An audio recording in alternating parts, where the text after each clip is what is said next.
if you're experiencing issues with the Rocket League update getting stuck, follow these simple steps to resolve the problem and get back to playing.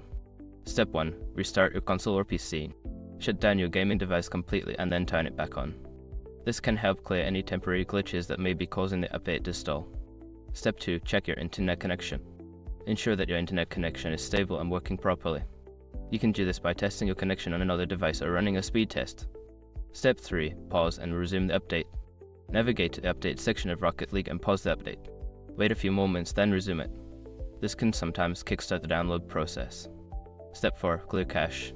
For consoles, you can clear the cache by unplugging the power cord for a few minutes. For PC, you can clear the cache by going into the settings and deleting temporary files. This can help resolve any data conflicts. Step 5. Reinstall the game.